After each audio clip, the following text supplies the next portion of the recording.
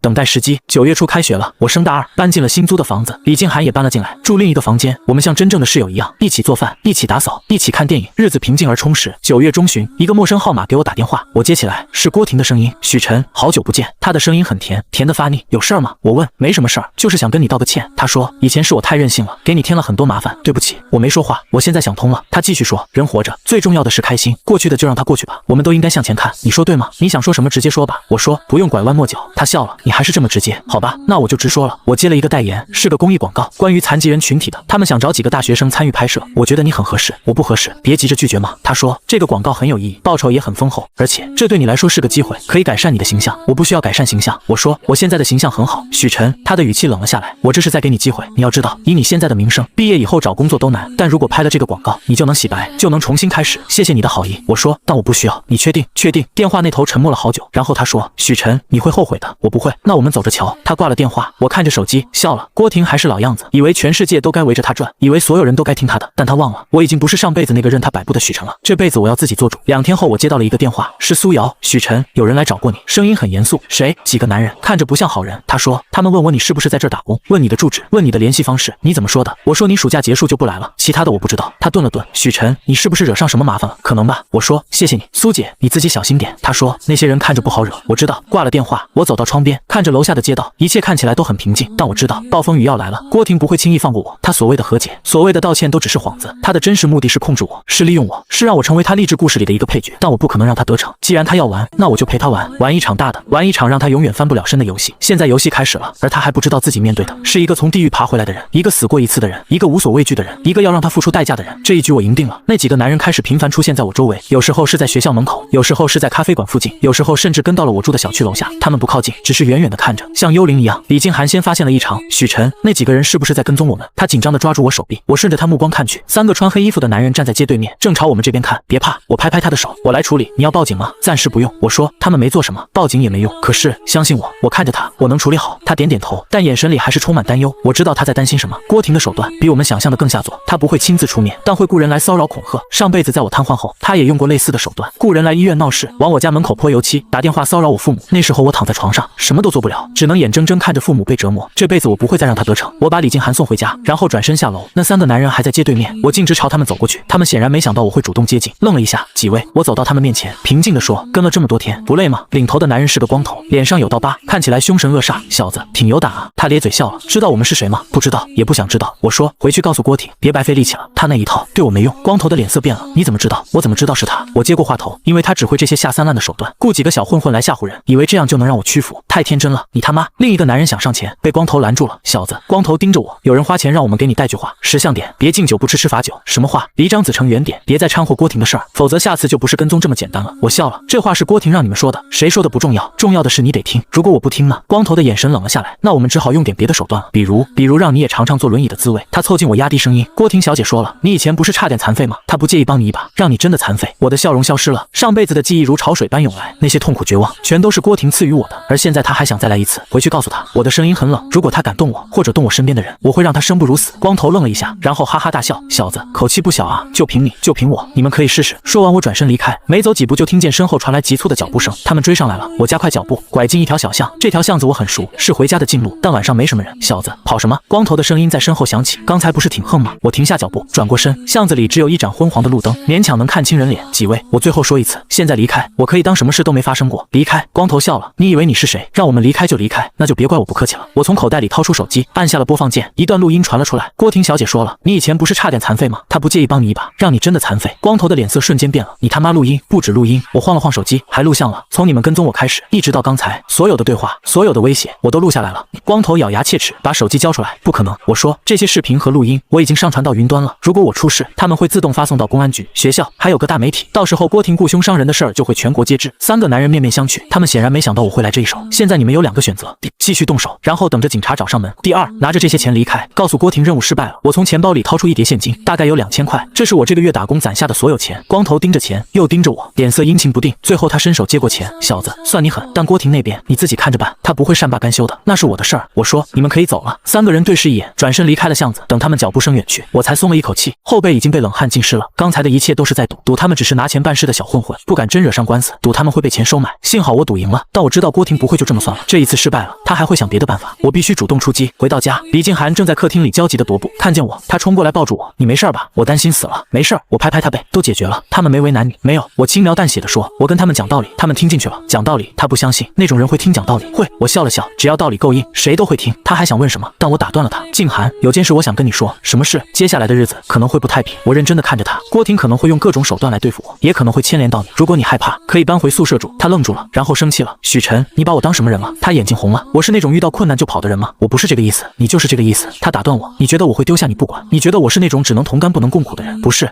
许晨，他抓住我的手，握得很紧。我喜欢你，不是因为你好的时候喜欢你，不好了就不喜欢了。我喜欢的是你这个人，不管发生什么事，我都会陪在你身边。我看着他，心里涌起一股暖流。上辈子在我最绝望的时候，他也说过类似的话，那时候我以为他只是安慰我，但现在我知道他是认真的。谢谢你，静涵。我抱住他，有你这句话，我就什么都不怕了。那一晚我们聊了很久，我把我所有的计划都告诉了他，包括我要如何反击郭婷，如何收集证据，如何让郭婷付出代价。他听完沉默了好久。许晨，你这样做会不会太狠了？狠吗？我苦笑，比起他对我做的，这算不了什么。可是静涵，我握住他的手，你知道我为什么这么恨他吗？他摇摇头，因为上辈子我救了他，他却把我推向了车轮。他瞪大眼睛，什么？我做了一个梦。我说，一个很长很长的梦，梦里我为了救他，双腿被碾断，终身瘫痪，而他转头就和张子成在一起了，一次都没来看过我。最后他对我说，你怎么没被直接撞死，留个残废身子，看着都恶心。李静涵的眼泪掉了下来，那只是一个梦，但对我来说，那就是真实发生过的。我看着他的眼睛，所以这辈子我不会再救他，所以这辈子我要让他付出代价。他抱住我，抱得很紧。许晨，不管你做什么，我都支持你，但你要答应我，不要让自己陷入危险。我答应你。接下来的几天风平浪静，那3个男人没有再出现，郭婷也没有再联系我，但我不敢放松警惕。我知道暴风雨前的宁静往往是最可怕的。果然，1周后事情发生了。那天是周六，我去咖啡馆上班，下午3点多，店里来了几个客人，4个男人，穿着普通的衣服，但眼神很凶。他们点了4杯咖啡，坐在角落里，小声说着什么。我注意到他们时不时会看我一眼，那种眼神我很熟悉，和前几天跟踪我的那几个人一样。我保持镇定，继续工作，但心里已经提高了警惕。下午4点，李静涵来了，她今天没课，说来店里看看书，等我下班。看见她，我心里一紧。静涵，我走过去，压低声音，你先回家。为什么？她不解。那几个人不对劲，我用眼神示意角落，可能是郭婷派来的。她的脸色变了，那我们一起走。不行，他们会起疑。我说你先走，我下班就回去。可是听话，我严肃地说，我不想你出事。她咬着嘴唇，最终还是点了点头。那你小心点。我知道。李静涵走了，我稍微松了口气，但危险并没有解除。那4个男人还在，而且开始频繁的看时间。他们在等什么？5点半，我下班了，跟苏瑶打个招呼，我换好衣服，走出咖啡馆。那4个男人也跟着出来了，他们不远不近的跟着我，保持着20米左右的距离。我加快脚步，他们也加快。我拐弯，他们也拐弯。很明显，他们在跟踪我。我掏出手机，想给李静涵打电话，却发现手机没电了。该死！我强迫自己冷静下来，思考对策。这条路上人不多，如果他们要动手，这里很合适。但如果我跑到大路上，人多的地方，他们就不敢乱来。离这儿最近的大路还有300米，300米，全力跑的话1分钟。但他们有4个人，跑不过他们。正想着，前面又出现了2个人，也穿着普通的衣服，但眼神和后面那4个人一样。我被包围了，6个人，前后夹击，巷子里没有其他人。小子，领头的光头从后面走上来，我们又见面了，是上次那3个人中的光头。他果然没走，还带了更多人。郭婷给了你多少钱？我问。这次不是钱的问题。光头笑了。郭婷小姐说了，要让你长点记性。什么记性？让你知道，有些人你惹不起。他使了个眼色，6个人同时围了上来。我知道今天这一架是躲不掉了，但1对6，我毫无胜算。唯一的机会是抓住1个人当人质，逼他们放我走。我盯着光头，他是领头的，也是上次被我吓住的那个，他是最合适的对象。光头，你确定要动手？上次的录音还在我手里。少废话。光头显然被激怒了，今天不打断你2条腿，老子跟你姓。他们冲了上来，我深吸一口气，摆好架势。上辈子我在轮椅上坐了8年，这辈子我每天都在锻炼，就是为了这一刻，为了不重蹈覆辙，为了能保护自己。第一个冲上来的是个瘦子，我一脚踹在他肚子上，他惨叫一声倒在地上。第2个是个胖子，我侧身躲过他的拳头，一拳打在他脸上。但第3个人从后面抱住了我，我用力挣扎，但挣不开。光头走过来，脸上带着狞笑，小子挺能打啊，但今天你死定了。他举起手里的棍子朝我的腿砸过来，我闭上眼睛准备迎接剧痛，但预想中的疼痛没有到来。我听见了惨叫声，睁开眼看见一个熟悉的身影挡在我面前，是张子成，他手里拿着一根木棍，刚才那一下他打在了光头的胳膊上。许晨快跑，他喊道。我愣住了，他怎么在这儿？但现在不是思考的时候。我正脱开抱住我的人，和张子成背靠背站在一起。你怎么来了？我问。我看见他们跟踪你，就跟过来了。张子成喘着气，没想到他们真要动手，你不该来的。我说太危险了。少废话。他说要打一起打。光头捂着胳膊，脸色狰狞，又来个送死的。兄弟们一起上。6个人同时冲了上来，我和张子成背靠背，奋力抵抗，但人数差距太大，我们很快就被打倒在地，拳头、棍子雨点般落在身上。我护住头，蜷缩着身体，脑海里闪过上辈子的一幕幕，被车碾过的剧痛，医院消毒水的味道，母亲哭红的双眼。不，我不能死在这儿，我不能重蹈覆辙。我用尽全力，一脚踹在光头的小腿上，他惨叫一声，跪倒在地。我趁机爬起来，捡起地上的棍子，朝他的头砸去，但有人从后面抱住了我，是那个胖子，他力气很大，我挣不开。许晨、张子成想过来帮我，但被2个人按住了。光头从地上爬起来，捡起棍子朝我走过来，他的眼睛里充满了杀意。我知道这一次他是真的要打断我的腿，就像郭婷说的那样，让我也尝尝坐轮椅的滋味。就在棍子落下的瞬间，警笛声响起，警察不许动。巷子口几辆警车停在那里，警察冲了进来，很快控制了局面。我瘫坐在地上，大口喘着气，张子成也倒在地上，脸上都是血。你们没事吧？一个警察走过来，没事。我摇摇头，谢谢你们。不用谢，是有人报警。警察说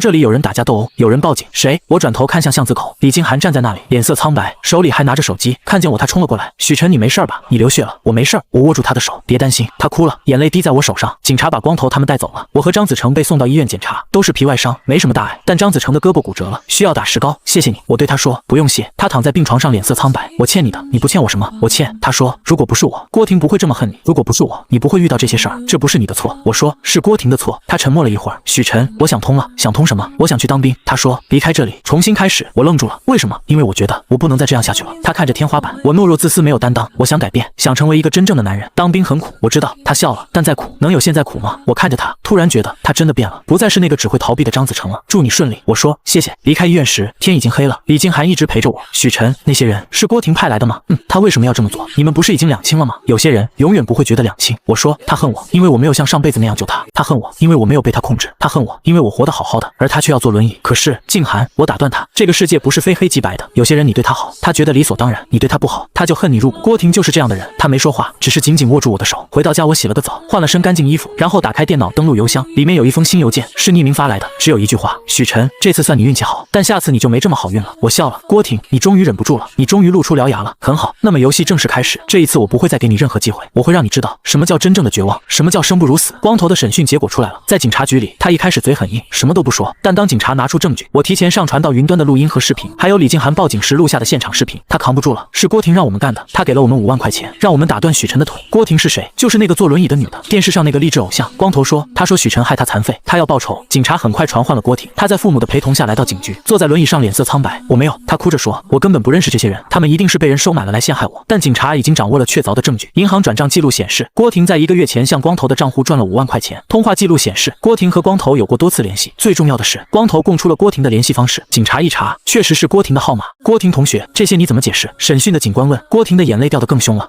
我是被逼的。他抽泣着，是许晨先威胁我的，他说要毁了我，让我生不如死。我太害怕了，才找这些人保护我，但我从来没让他们伤害许晨，我只是想吓唬吓唬他，吓唬他需要5万块钱，需要打断他的腿。警官皱眉，我真的不知道他们会这么做。郭婷哭得梨花带雨，我只是个残疾人，我什么都不懂，他们一定是误解了我的意思。这套说辞他练得很熟，装可怜，推卸责任，把自己塑造成无辜的受害者。但这一次警察不吃这一套。郭婷同学，雇凶伤人是刑事犯罪。警官严肃地说，如果你现在坦白，还可以争取宽大处理。郭婷的脸色变了，他看向身边的律师，律师轻轻摇了摇头，我要见我的律师。他说，审讯暂时终止，郭婷被取保候审，但限制离开本市。这个消息很快传遍了学校，论坛上又炸了。我的天，郭婷雇凶伤人，太可怕了！他还上电视装励志偶像呢，知人知面不知心啊！许晨实惨，差点被废了。张子成更惨，为了救许晨骨折了。郭婷滚出学校，这一次舆论再也没有反转。雇凶伤人这是刑事犯罪，性质完全不同。郭婷苦心经营的形象彻底崩塌，她的微博被封了，代言被取消了，采访被撤了。一夜之间，她从励志偶像变成了人人唾弃的罪犯。但这些还不够，远远不够。我要的是让她付出真正的代价，让她体会我上辈子体会过的痛苦，让她明白什么叫绝望。几天后，我接到一个电话，是郭婷的母亲打来的。许晨，我们能见一面吗？声音听起来苍老了好多。有事吗，阿姨？我想替郭婷向你道歉，她做了错事，大错特错。但你能不能给她一个机会？什么机会？不起诉她的机会。声音在颤抖，她还年轻，如果留下案底，这辈子就毁了。我沉默了好久。阿姨，我给您一个机会，让郭婷亲自来向我道歉。如果她诚心悔过，我可以考虑不起诉。真的吗？声音里有了希望。真的，但我要她当着所有人的面道歉，在学校，在媒体面前公开道歉。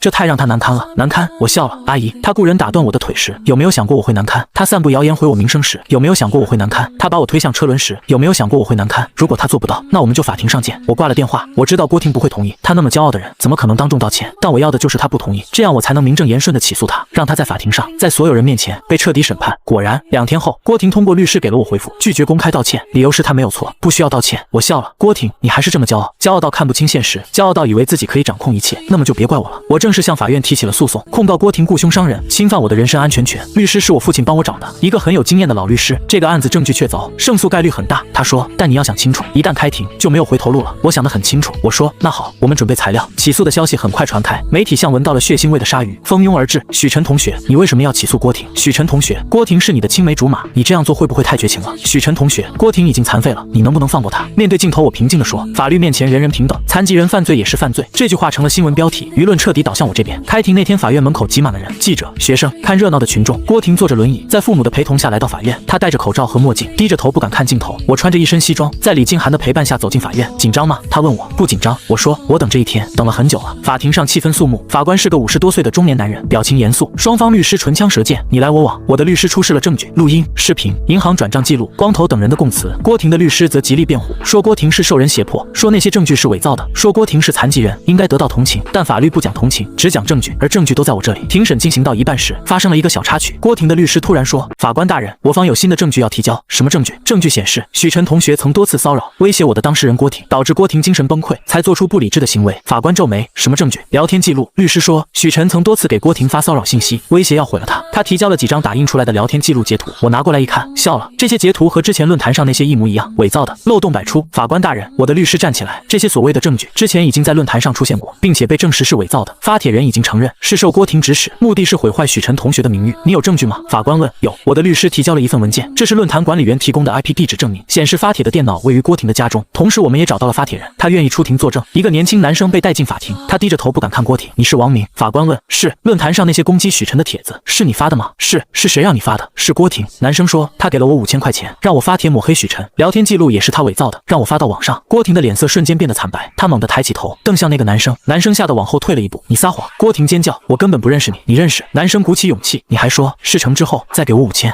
肃静！法官敲了敲法锤。郭婷的律师脸色也很难看，这个突发情况完全打乱了他的计划。庭审继续，但郭婷的防线已经崩溃了，他的律师还在挣扎，但已经无力回天。最后法官宣判，本院认为被告人郭婷雇凶伤人，事实清楚，证据确凿，其行为已构成故意伤害罪。鉴于被告人系初犯，且身有残疾，本院酌情从轻处罚，判决如下：被告人郭婷犯故意伤害罪，判处有期徒刑1年，缓刑2年，赔偿原告许晨医疗费、精神损失费等共计10万元。法锤落下，尘埃落定，郭婷瘫在轮椅上，像一滩烂泥。他的父母抱头痛哭，记者们疯狂拍照。我站起身整理了一下西装。许晨，郭婷突然喊道，声音凄厉：你满意了吗？你毁了我，你满意了吗？我走到他面前，俯下身，用只有我们2个人能听到的声音说：郭婷，你知道上辈子你对我说过什么吗？他瞪大眼睛，你说你怎么没被直接撞死，留个残废身子，看着都恶心。他的瞳孔猛地收缩。现在我把这句话还给你。我直起身，你留着你那双残废的腿，好好看着我是怎么活出个人样的。说完我转身离开。走出法院时，李静涵在外面等我。结束了，他握住我的手，我们去庆祝一下吧。好，我们去吃了火锅，看了电影，像普通情侣一样逛街。晚上我们坐在江边的长椅上，看对岸的灯火。许晨，李静涵靠在我肩膀上，你现在开心吗？我想了想，说不上开心，也说不上不开心。我说就是觉得终于结束了。那你还恨郭婷吗？不恨了。我说恨太累了，从今以后我要好好生活，为自己也为你。他笑了，眼睛弯成月牙。那你说我们会一直在一起吗？会。我握住他的手，这辈子我会紧紧抓住你，再也不放手。那上辈子呢？上辈子我顿了顿，上辈子我错过了你，但这辈子不会了。他没再问，只是靠得更紧。我们就这样坐着，看江水东流，看灯火阑珊。3个月后，郭婷离开了这座城市，听说他父母卖了房子，带他去了一个没人认识的小城市，从此杳无音信。张子成通过了征兵体检，去了部队。临行前他来找我，许晨，我要走了，保重，你也是。他看着我，以前的事儿，对不起，都过去了。是啊，都过去了。他笑了，希望以后我们都能好好的，一定会的。我和李静涵搬到了一起，不是合租，是真的住在一起。我们在学校附近租了个小公寓，养了一只猫，种了几盆花，日子平淡但幸福。我努力学习，拿了奖学金。李静涵也是，她是班里的第1名。我们一起规划未来，一起努力奋斗。有时候我会想，如果上辈子我没有救郭婷，是不是也会这样幸福？但人生没有如果，好在我还有重来一次的机会。大4那年，我考上了研究生，李静涵保送了本校。毕业典礼那天，我们在学校的樱花树下拍了照，照片里她穿着学士服，笑得很甜。